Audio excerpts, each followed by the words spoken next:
chère Vierge, avec le Soleil et Mercure, ta planète, qui entre en Verseau, dans ta 6e maison, un nouveau chapitre commence. Il est centré sur la routine, le travail quotidien, l'organisation, la santé et les devoirs urgents. Le Soleil en Verseau illumine les petits détails et te rend plus conscient de tes responsabilités. Tu seras même plus enclin à revoir ton organisation au travail et dans la vie. D'un autre côté, Mercure au même endroit augmente ton activité mentale, et pourrait créer des tensions si tu ne gères pas bien ton temps et les détails. Cette phase s'accompagne d'aspects très importants qui ouvrent des portes professionnelles et de santé, mais qui apportent aussi quelques surprises et perturbations qu'il faudra gérer avec souplesse. Une conjonction entre le Soleil et Mercure est une chance d'organiser tes plans, de revoir tes responsabilités, ou de comprendre un message de ton corps. Une conjonction entre Mercure et Pluton peut apporter une forte pression mentale, qui se manifestera peut-être par de la tension interne ou de la sévérité envers tes collègues. Une conjonction entre le Soleil et Pluton met en lumière un problème dans ta routine, ton alimentation ou dans tes relations au travail.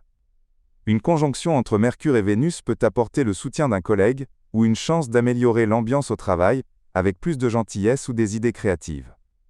Un carré entre Mercure et Uranus peut bouleverser ta routine ou amener une crise imprévue qui chamboule ton emploi du temps. Un carré entre le Soleil et Uranus peut causer un souci de santé soudain ou des tensions au travail dues à des événements extérieurs. L'éclipse solaire en Verseau marque le début d'une nouvelle phase pour ta santé ou ta carrière, en fermant une porte et en ouvrant une autre. Les défis possibles, une fatigue mentale due à une analyse excessive ou un perfectionnisme au travail, un épuisement physique, parce que tu négliges les signaux simples de ton corps, des tensions dans la gestion de tes responsabilités ou avec tes collègues. Mes conseils pratiques ne te puissent pas à chercher la perfection. Fais ce que tu peux sans te critiquer trop durement. Accorde-toi un moment de repos chaque jour, même très court. Évite de trop t'immiscer dans les détails des autres. Concentre-toi sur ton propre développement, calmement.